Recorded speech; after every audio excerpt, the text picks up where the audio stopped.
Everyone, I hope आप सब अच्छे होंगे। तो आज हम बात करने वाले हैं बहुत ही ज़्यादा फेमस ट्रेजेडिक ड्रामा के बारे में जिसका नाम है मैकबेथ, जो शेक्सपियर द्वारा लिखी गई थी।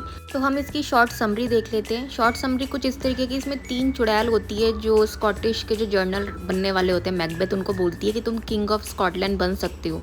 तो जो मैकबेथ की वाइफ होती है वो मैकबेथ के कान भर देती है, कहती है कि तुम इसके राजा जब बन सकोगे जब तुम जो न्यू किंग है उसको मारोगे। तो जो विचेस होती है ना 3, उसने पहले ये भविष्यवाणी कर देती है। और जो बेकिंगव्यू होते हैं वो बेकिंगव्यू के जो उत्तराधिकारी होते हैं उनके उत्तराधिकारी भी राजा बनेंगे। तो ये चुड़ैलों ने भविष्यवाणी कर दी थी। जो मैकबेथ है वो शेक्सपियर की बहुत ही ज़्यादा शॉर्टेस्ट और ट्रेजेडिक भरी एक रियल लाइफ इंसिडेंट इंस्पायर्ड एक वर्क है जो उन्होंने किया है। और इस स्कॉटिश के जो किंग है ना वो इस प्ले में दिखाया गया कि उनको मार दिया जाता है। और ये एक रियल हिस्टोरिकल इवेंट से प्रेरित है जो कि 11वीं सेंचुरी में ये घटना घटी थी। ठीक है ना। तो ये जो ट्रेजेडी भरी एक ड्रामा है, ये ड्रामा लिखा था शेक्सपियर ने, तो ये रियल इंसिडेंट बेस्ड है 11वीं सेंचुरी की। ये याद रखना आप लोग, ये बहुत इंपॉर्टेंट पॉइंट है, जब आप लिखोगे तो आपको याद रहनी चाहिए। तो ये 2 मेन की थीम्स है मैकबेथ की। पहला है corrupting of power of unchecked ambition.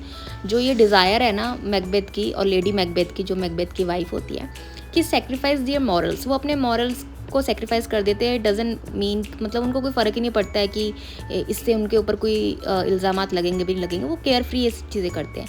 ठीक है। ये एक वियर्ड सिस्टर विचेस होती है जो आके सुपर नेचुरल एलिमेंट सर्व करती है प्ले में, जो कि दर्शाता है influence of the super natural. Witches का इसमें मेन रोल है, जो कि भविष्यवाणी करती है मैकबेथ को कि तुम उत्तराधिकारी, मतलब तुम किंग बन सकते हो और तुम्हारा जो फ्रेंड है बकिंगो उसके भी उत्तराधिकारी राजा बन सकते हैं। ठीक है। ये मेन पॉइंट्स है, ये दो मेन की पॉइंट्स है, आपको याद रखने हैं ये मैकबेथ में। आगे का जो पॉइंट है ना वो बहुत ही ज़्यादा इंपॉर्टेंट है। मैकबेथ में शेक्सपियर बताते हैं ये ट्रेडिशनल 17वीं सेंचुरी का जेंडर नॉर्म्स में भी उभर कर आता है, जहाँ पे वुमेन जो थी लेडी मैकबेथ और विचेस जो होती है वो एक willed power through supernatural and physiological manipulation के उसमें आती है, ना कि फिजिकल के उसमें। वो ज़्यादातर वही जो जादू टोना होती है इन सब चीज़ों से रिलेटेड है।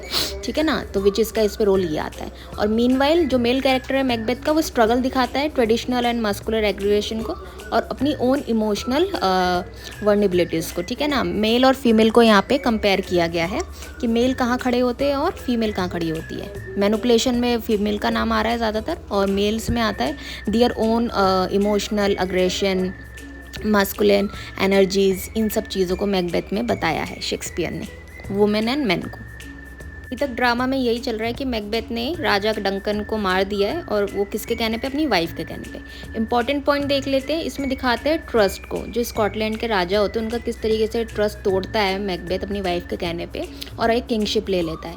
तो मैकबेथ का भी यहाँ दिखाता है उसकी एक एम्बिशन है, और वो अपनी वाइफ को वाइफ जो थी उसको इनकरेज करती है कि ठीक है हर चीज़ में तुम ही कर रहे हो तो ओके, इस टाइप का। तो मैकबेथ कमिट भी करता है कि ठीक है मैं अपनी वाइफ की चीज़ें मानता हूँ और थ्रोन मुझे ही चाहिए। तो ये इस चीज़ का दिखाता है कि स्कॉटलैंड में 11वीं to 17वीं सेंचुरी में ये चीज़ें भी हुई थी, जिसकी वजह से ये बहुत ही ज़्यादा एक ट्रेजेडिक ड्रामा के तौर पे निकल के आई थी। बहुत इंपॉर्टेंट पॉइंट है। तो उस टाइम के ज़माने में भी ये सारी चीज़ें होती थी थ्रोन के लिए। तो लेडी मैकबेथ कौन थी? लेडी मैकबेथ जो थी वो शेक्सपियर की एक मोस्ट इनफेमस कैरेक्टर है, जो दिखाती है एक फियरलेसली एम्बिशियस वुमेन को, जो वाइफ होती है एक ट्रेजेडिक हीरो मैकबेथ की। ठीक है ना। तो ये उसकी मैकबेथ की वाइफ थी, इस चीज़ को आप ध्यान रखना, लेडी मैकबेथ। थ्रोन के लिए जो लालसा होती है, अपने हस्बैंड को थोड़ा सा दिमाग घुमा देना, मैनिपुलेशन कर देना, वो लेडी मैकबेथ ने किया था इस ट्रेजेडिक ड्रामा में, जो कि आगे चल के एक भयंकर रूप लेता है और उनके पतन का भी कारण बनता है मैकबेथ का। एंड में उनकी भी डेथ ही हो जाती है, और क्योंकि उनके ऊपर भी एक राज हत्या का रहता है, तो लेडी मैकबेथ भी जो होती है वो भी अपने आप को एंड में मार लेती है बिकॉज ऑफ एक गिल्ट, जो उनको गिल्ट होता है कि मैंने ये क्या करा और क्यों सिखाया अपने हस्बैंड को ऐसा। तो उनको एक एंड में गिल्ट होता है। तो she served the driving force behind the play. वो वायलेंस दिखाती है, उनका जो प्ले है उसमें वो एक तरीके से इनिशियल वायलेंस ही है। जब वो 3 विचेस भी आती है, उनको बोलते हैं उनके हस्बैंड को कि वो किंग बन सकते हैं, तो वो रूथलेसली मैनिपुलेशन स्टार्ट करती है, अपने हस्बैंड को बोलती है कि मर्डर कर दो अपने डकन के उन किंग का, और क्वेश्चन करती है नहीं तो अपने हस्बैंड पे कि तुम क्या किस तरीके के आदमी हो, तुम यही नहीं कर सकते हो। क्योंकि मैकबेथ ये चीज़ नहीं करना चाहता था, बिकॉज वो बहुत ही ज़्यादा एक ट्रस्टवर्दी पर्सन था अपने किंग के लिए, लेकिन लेडी के कहने के वजह से ही उन्होंने अपने किंग की हत्या कर दी होती है। तो वो नहीं करना चाहते थे, फिर भी अपनी वाइफ के कहने पे उन्होंने वो चीज़ किया। ठीक है। तो लेडी का और विचेस का रोल उसमें नेगेटिव ही निकल के आता है। तो यही एक है। After the resignation of assume throne, queen जो है स्कॉटलैंड की वो बनना चाहती थी और ओवरवेलमिंग और गिल्ट मैडनेस की वजह से ही उन्होंने अपने आप को मार लिया था। तो वो एक तरीके से नाइटमेयर था उनके लिए कि ऐसा उन्होंने क्यों किया था, कि अपने हस्बैंड को मैनिपुलेट किया। वो फेमसली स्लीप वॉकिंग, मतलब वो नींद में चलती थी। इनविजिबल ब्लड जो यहाँ पे लिखा है, wash invisible blood from her hand, अपने हाथ को साफ करना चाहती थी, जो उनका एक तरीके से वो सोच रही थी कि मेरे हाथों से ही खून हुआ है। अपने हस्बैंड को तो उन्होंने मैनिपुलेट किया ही है।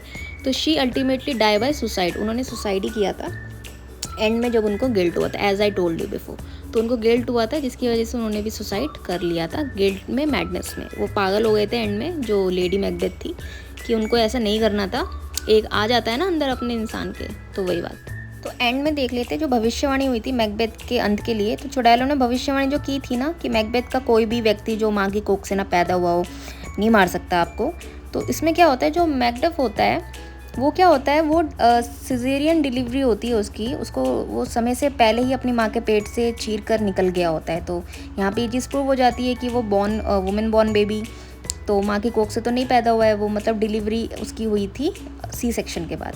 तो नाटक के अंत में ना मैकबेथ के युद्ध के मैदान में मैकबेथ को मारता है कौन, मैकबेथ, उसका सिर काटता है और मैल्कम को स्कॉटलैंड का नया और सच्चा राजा घोषित करता है। ठीक है ना, जो मैल्कम बच्चे भाग गए थे, तो मैकबेथ उनको, जो वफादार है मैकबेथ, वो उनके बच्चों को जो भगा देता है, एक टाइम पे वो बच्चों को वापस लाता है और राजा घोषित कर देता है। तो ये स्टोरी को आई होप आपको अंडरस्टैंड हो गई हो। कोई डाउट हो तो आप क्वेश्चन कमेंट सेक्शन में बता सकते हैं, I will help you out more. So I hope you understand the video. So thank you so much for watching, do like, share and subscribe to my YouTube channel. Thank you so much for watching.